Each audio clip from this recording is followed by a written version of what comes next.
ver, vámonos, señor Delgado, por favor, ya. Se lo pido, por favor, que tenemos invitados aquí con nosotros y además traen un libro interesante. Claro. Así que sin mucho preámbulo, vamos a presentar ahora mismo a Blanca Heredia, politóloga. Ella es, junto con Hernán Gómez, quienes compilan este libro que ya está, que acaban de presentar, por cierto, y que presentó Jorge Cepeda Patterson, La 4T, claves para descifrar el rompecabezas. Se reúnen académicos, expertos en distintas materias, también en distintos ángulos, en posturas, y pues bueno, vamos a conversar aquí. Le damos la bienvenida a Blanca Heredia y le agradecemos que nos acompañe esta tarde aquí en Los Periodistas. Muchísimas gracias. Muchísimas gracias a ustedes por recibirme. Al contrario, Blanca, me da mucho gusto saludarla.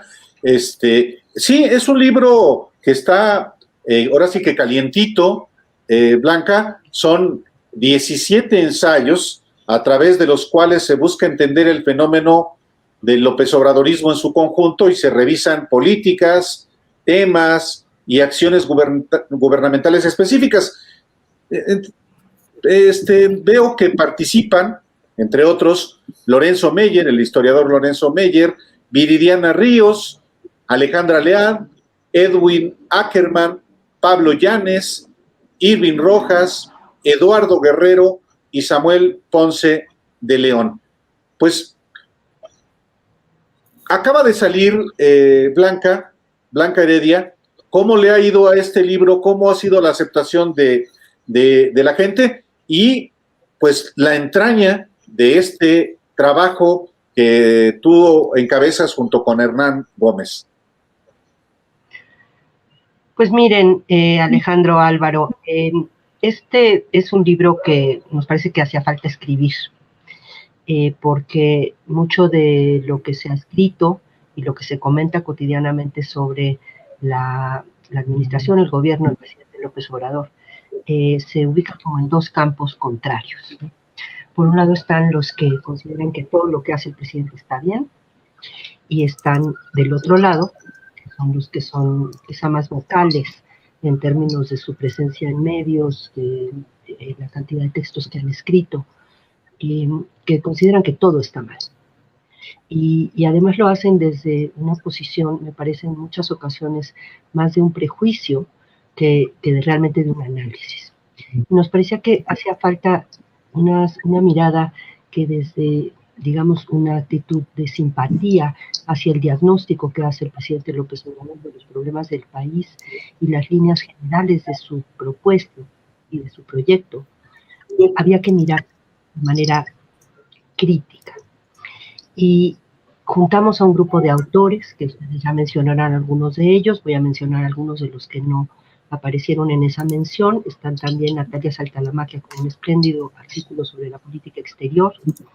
Está Ana Laura Magaloni con un texto sobre por qué razón un gobierno que pone la justicia en el centro le ha prestado tan poquita atención, tan nula prácticamente atención a las instituciones de justicia. Y así tenemos muchos otros autores: Irving Rojas, Diego Castañeda, Mario Campa, Pablo Llanes, Esteban Salmón. Y lo que buscamos es como tratar de entender, antes que juzgar, tratar de entender un gobierno que tiene muchas tensiones internas, que no es fácilmente etiquetable, que no cabe bien en los casilleros conocidos. De hecho, muchos de los críticos pues le han estado poniendo etiquetas diversas, ¿no? Desde el comienzo, que si era populista, que si es autoritario, más recientemente hay quien lo denomina fascista, algunos ya lo están llamando dictador o protodictador. Lo cierto es que no es fácil de clasificar. Por ejemplo, desde el punto de vista de la izquierda socialdemócrata, pues muchos de los planteamientos de esa izquierda socialdemócrata están ausentes en el proyecto de Andrés Manuel López Obrador. Por ejemplo, en general, digamos, la construcción de un estado de bienestar basado en derechos, y en eso hay algunos elementos en el proyecto del presidente, pero por ejemplo, una cosa que es casi característica, ¿no?, de las izquierdas socialdemócratas, pues es pedir más impuestos para los ricos, o sea, impuestos, reformas fiscales, regímenes fiscales progresistas, que hacen más que cobren más impuestos a quien más tiene.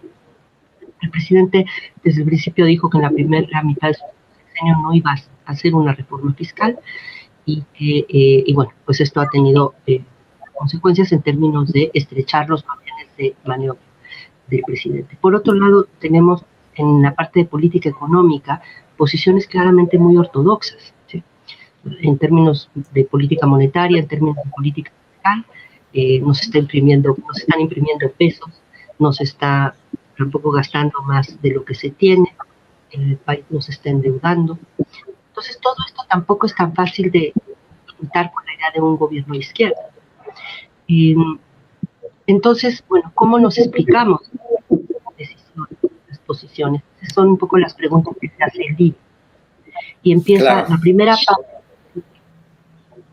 La primera parte se llama Gran Angular, y ahí tenemos textos que miran el conjunto del gobierno y del proyecto, y en la segunda parte tenemos textos que analizan ya aspectos específicos de la acción gubernamental, como los que mencionaba, lo fiscal, el tema de seguridad, el tema de la pandemia, el manejo de la pandemia, justicia, política exterior y así. Me interesa mucho, el libro no nos ha llegado todavía, pero seguramente ya viene en camino. Pero me interesa mucho, después de que usted ha revisado tantos textos, ha leído tantos textos, ha conversado con tanta gente con posiciones pues, que van efectivamente de un extremo a otro, pero la mayoría, digamos, más en el centro, pues es el caso casi de la mayoría de los que están ahí. Me interesa mucho el tema de la definición del López Obradorismo, porque estará usted de acuerdo, Blanca, que pues sí hay un partido que se llama Morena, que ahí está y que va a una elección, pero en realidad hay un movimiento que es quizá más amplio que el mismo Morena, que es el López Obradorismo, que es en donde encaja, digamos, la definición o la no definición que estaba haciendo usted al expresarse de la izquierda demócrata porque no es fácil, pues, agarrar a López Obrador y meterlo en Morena, que tiene un compromiso, digamos, con la izquierda. El movimiento es como pues muchos parches de muchas partes y armado a la medida de lo que el presidente ha querido. ¿Cómo define usted al López Obradorismo, Blanca Heredia? Yo lo defino como un proyecto y un gobierno que tiene elementos populistas, claramente, ¿sí? Está, digamos, marcado énfasis en distinguir dos sectores, élites y pueblo, llamados de diferentes maneras en diferentes momentos, pero ese es como el discurso fundamental. Veo a un presidente que coloca en el centro el tema de la pobreza y la desigualdad, que me parecía urgente, y que apela a esa masa enorme de mexicanas y mexicanos que no vieron, digamos, los beneficios de 3 décadas o más de 3 décadas de un modelo de economía muy abierta, del que se beneficiaron solamente unos cuantos. Tampoco vieron claramente los beneficios de una democracia que, si bien es importantísimo reconocer que es un logro colectivo, también hay que decir que en su operación efectiva pues benefició también a un grupo minoritario. Fue una democracia que se centró mucho en los temas procedimentales, como hay que hacerlo, pero que dejó de lado los intereses y las necesidades de las mayorías y se dedicó más bien a limitar el impacto que pudieran tener las mayorías demandando atención a sus intereses. Hay muchísimos ejemplos de ello, pero yo lo que veo es en la práctica del 2000 para acá, digamos, una democracia que fue una democracia más bien de minorías, una democracia que privilegió la libertad individual, la libertad económica y el uso, digamos, el ejercicio más amplio posible de los derechos de propiedad privada. Esos fueron, digamos, sus ejes centrales, tanto axiológicos en términos de valores como en términos del diseño institucional. Y todo eso fue vaciando a la democracia de la posibilidad y la capacidad para representar a las mayorías. Y me parece que el 18, las elecciones del 18, lo que hacen es pues hacerlas visibles, esas mayorías que deciden hasta aquí llegamos, ya no queremos, aquí llegamos, ya no queremos más. Y finalmente yo diría que el arrastre que tiene Andrés Manuel López Obrador y su proyecto tienen que ver con la reconciliación, con juntar dos cosas que, por cierto, el PRI histórico hizo también mucho. Y era, por un lado, atender, sobre todo el PRI clásico, digamos, atender las demandas de los grupos mayoritarios más vulnerables, y en ese sentido tener una agenda progresista, una agenda de izquierda, con recuperar elementos de una sociedad que es en el fondo y mayoritariamente sigue siendo muy conservadora. Nosotros los que estamos en este programa, y a lo mejor muchos de los que nos ven, ya hará eso lejos, pero si vemos en muchos temas, aborto, por ejemplo, pero muchos otros, familia, que es lo que más valoran los mexicanos, el ejército, las Fuerzas Armadas, la Iglesia, ¿no? La verdad es que es una sociedad muy conservadora. Y creo que Andrés Manuel, quizá en parte estratégicamente, en parte quizá también por convicción, representa esa amalgama que es la sociedad mexicana realmente existente y que es en parte una sociedad que demanda en su mayoría atención a los problemas de los grupos que han sido excluidos de los beneficios del programa, pongámoslo así, pero que al mismo tiempo pues valora estas instituciones, que valora a las Fuerzas Armadas, que valora a las iglesias, que valora por sobre toda otra cosa a la familia, y que además depende de ella en la práctica. Y bueno, en eso creo que ha sido enormemente hábil el presidente López Obrador. Y finalmente diría, con todas sus limitaciones, y se analizan muchas de las limitaciones del proyecto y del gobierno y de la transición, digamos, el tránsito de una oferta en abstracto a la gestión en concreto.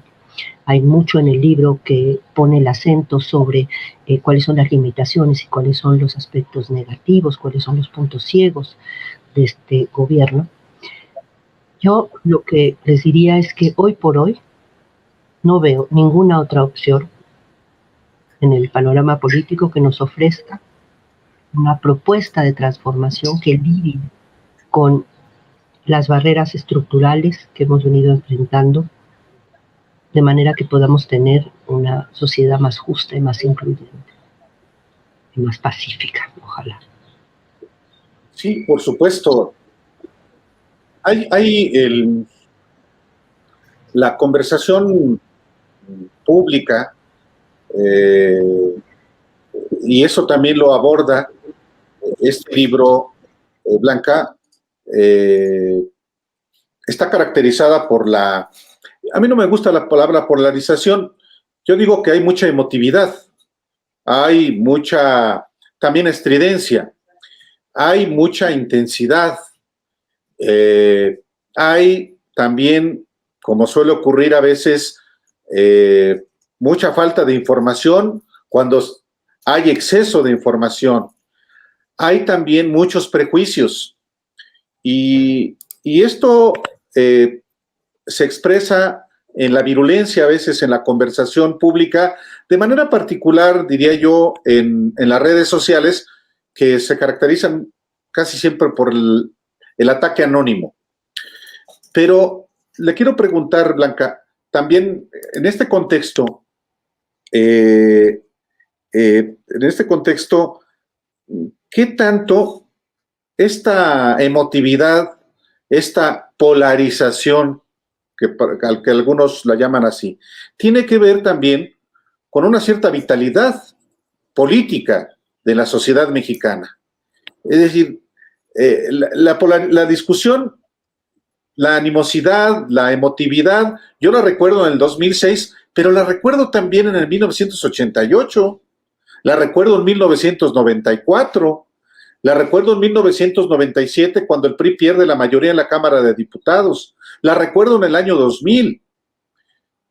Yo pienso que no es malo que haya emotividad, es un signo quizá de intensidad en la discusión de los asuntos que nos conciernen a todos, quizá lo que hace falta es encauzar mejor esa discusión con mayores elementos.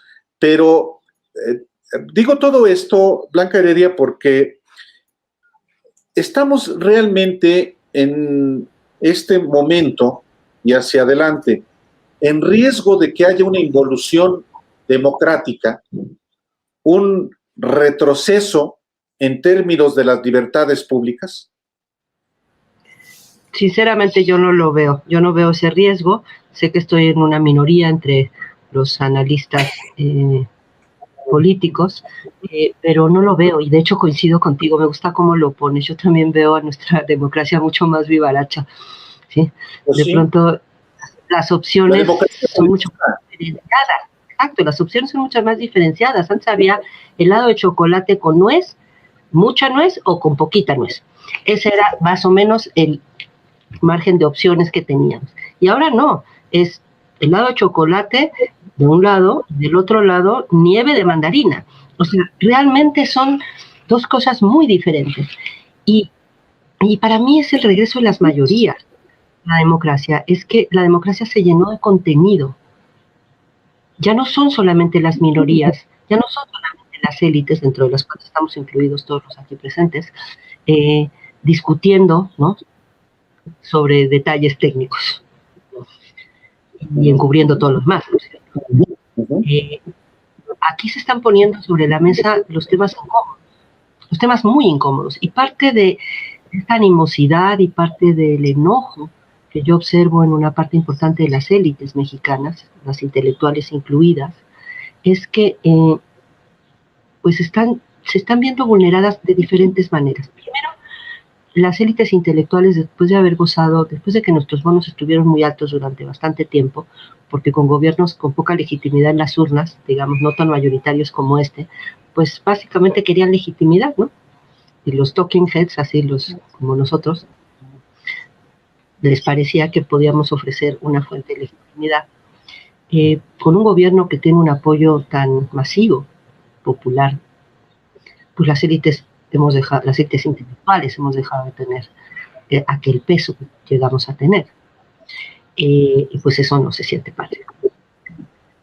Y eso tiene toda una serie de implicaciones, ¿sí? Tiene una serie de implicaciones en términos de acceso a recursos para hacer cosas interesantes. No estoy aquí hablando necesariamente de cuestiones corruptas, eso puede estar además, pero digamos el margen de acción se ha reducido, la importancia, el peso específico se ha reducido para los intelectuales públicos, para todos los que digamos analizan y hablan sobre cuestiones públicas.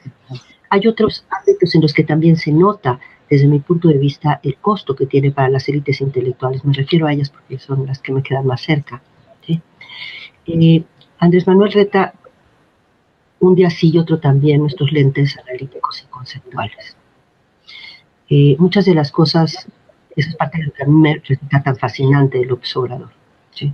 Soy una politóloga de una generación a la que es rara, porque en mi generación empezó toda la onda de que somos como economistas que nos dedicamos a estudiar la política, en la parte, digamos, de lo que se llama ciencia política moderna, que viene aparejado con asco por la política. A mí nunca me ha dado asco la política, me parece fascinante. Y como decía ayer Violeta Rojas Durán, también coautora del libro, un ensayo espléndido sobre feminismo y morenismo, decía, la verdad es que es difícil imaginar que en nuestra vida vamos a vivir un momento y un fenómeno político tan interesante como el obradorismo. Y para un politólogo, alguien que se dedica a estudiar la política, pues cómo no estar fascinado intelectualmente, porque te reta, claro. Y ahí, ¿no?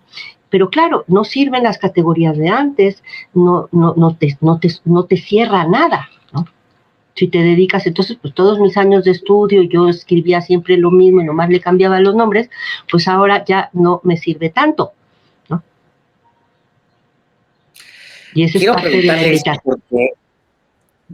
Ay, háblame de tú, por favor. Es que soy muy chihuahuense, voy a batallar, pero le hago la lucha. Bueno, yo soy de la Altiplano, exactamente voy a hablar de usted. Órale, muy bien. Bueno, Ya está. Es más, se me hace que es más fácil. Yo lo de usted no me lo quito, Blanca, perdón. Pero, Bueno, a ver, le pregunto esto, hablo de usted para sentirme cómodo y entrar en confianza. Le pregunto buenísimo. esto.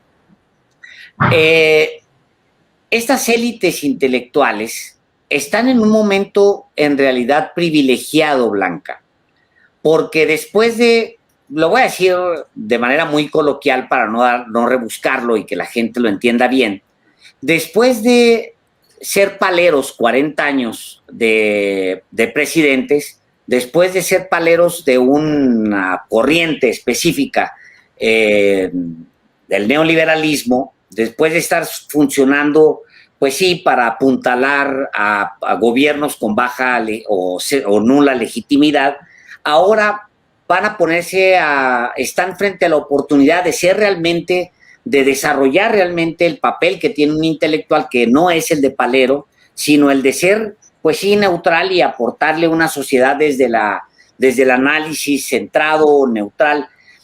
Pero ellos han dado un brinco de repente hacia el otro extremo, o sea, no se pudieron quedar en, órale, ya que ya sucedió esto, es una invitación clara a no ser paleros como lo hemos sido durante 40 años, me repliego un poco y me meto al análisis serio.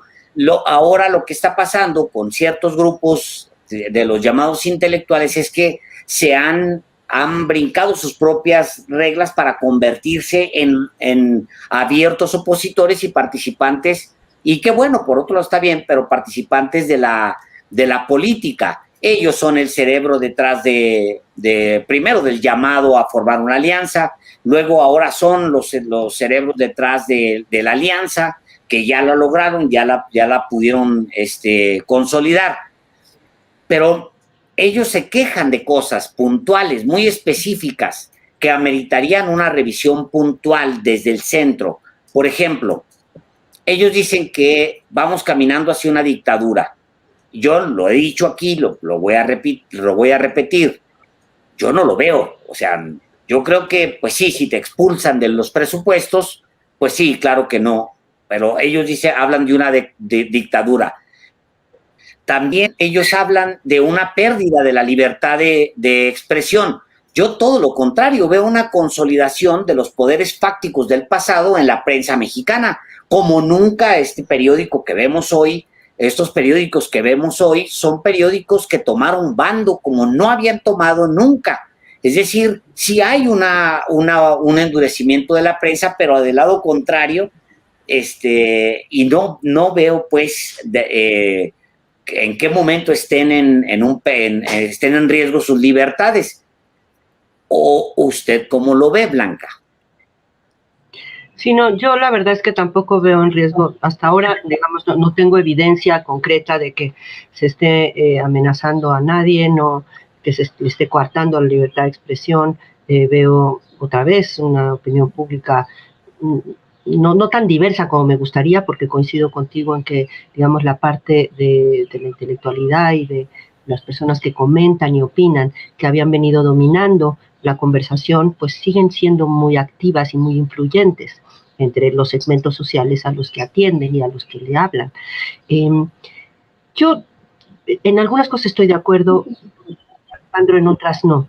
Yo no creo que muchos de estos intelectuales, de los más prominentes, hayan sido necesariamente paleros de los gobiernos anteriores. Creo que en muchas ocasiones fueron críticos de ciertos aspectos de esos gobiernos. Fueron, por ejemplo, pues muchos de ellos luchadores incansables, al menos así en sus textos, a favor de la plena transparencia, que hubiera un terreno de juego más equitativo en el terreno electoral. Hablaban un poco de temas de desigualdad, pero en efecto no hacían críticas tan radicales, pero sí hacían críticas. Entonces no creo que nada más eran puramente paleros. Creo que sin duda habría los paleros, pero yo no creo que muchos de estos intelectuales, varios de ellos además con obra escrita muy importante y aportaciones importantes muy significativas a la cultura mexicana, hayan simplemente sido unas focas que aplaudieran todo lo que hacían los anteriores presidentes. Pero lo que sí los encuentro ahora es muy descolocados y como con mucha dificultad para pensar afuera de sus categorías usuales. Y puede ser en parte, como ya lo decíamos y tú también lo mencionas, porque han perdido pues alguna centralidad, algún privilegio, alguna, digamos, de la situación más cómoda y de mayor influencia que tenían en el pasado. Pero noto sobre todo una renuncia a pensar. Eso es lo que me parece más grave, porque Claro. lo que nos dedicamos a esto de pensar y escribir, pues por eso nos pagan, ¿no? Y renunciar a pensar y simplemente hablar como desde la panza, ¿no? Y echar espuma verde por la boca todos los días, no me parece que ni siquiera les ayude a los sectores sociales a los que representan o podrían representar, que son las élites económicas, ¿no?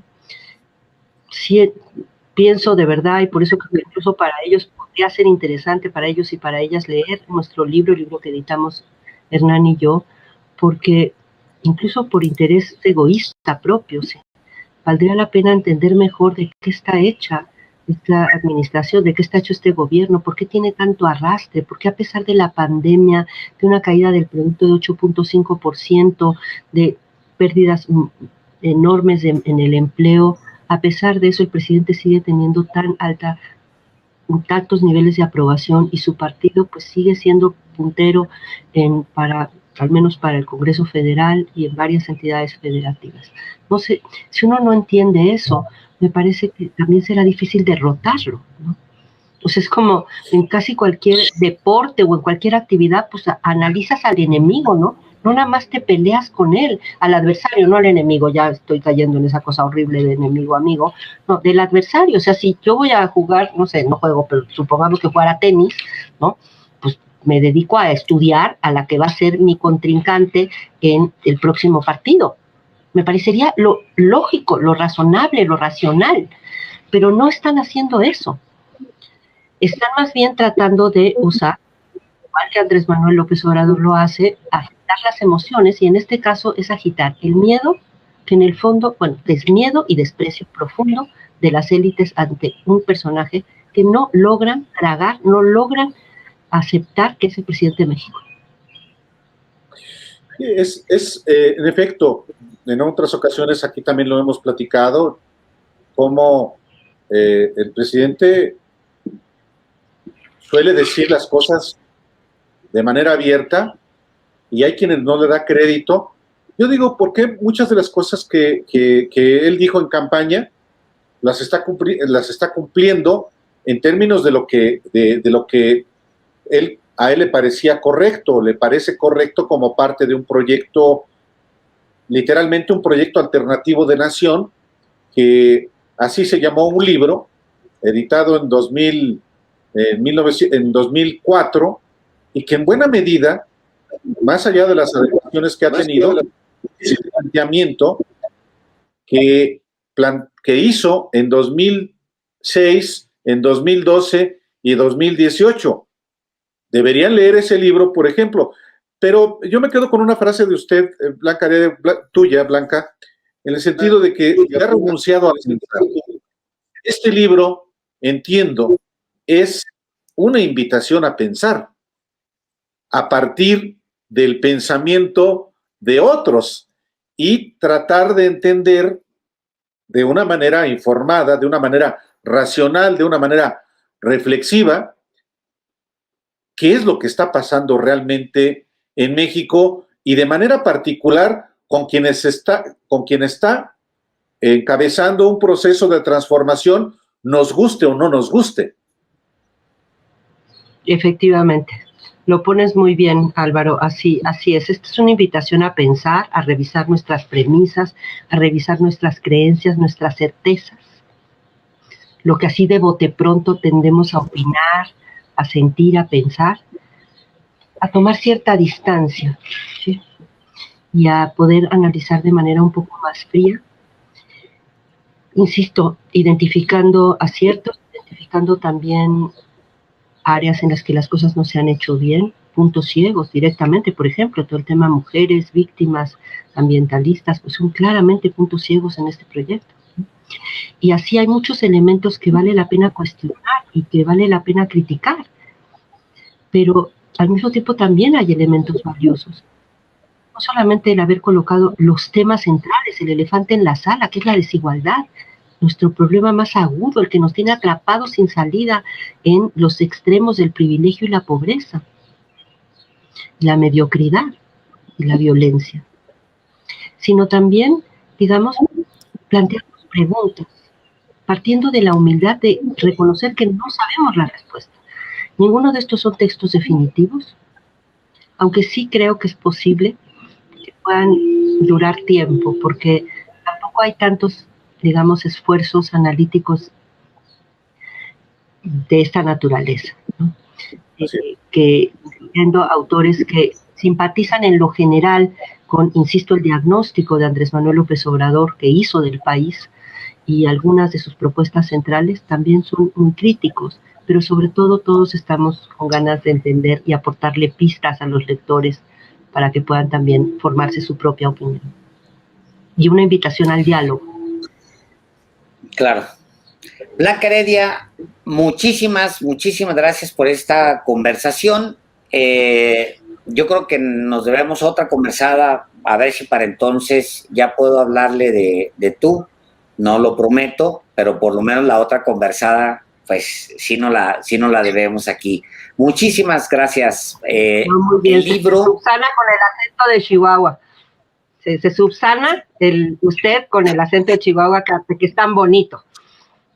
Muchísimas gracias. Más acentuado para que vea. La pues 4T clave para ojalá que sea presencial ya pronto. Ojalá que sea presencial ya pronto. Sí, ojalá, ya pronto, ya va a estar. La 4T, claves para descifrar el rompecabezas, coordinan Hernán Gómez, que hicimos todo el intento porque estuviera aquí con nosotros, no pudo estar, y Blanca Heredia, politóloga, con quien hemos tenido esta conversación. Dice Blanca Heredia hace unos momentos, noto en los intelectuales, noto en esos grupos una renuncia a pensar, que suscribo también, lo suscribo, por supuesto. Muchísimas gracias, Blanca Heredia. Gracias, Álvaro. Gracias, Alejandro. Que estén muy bien.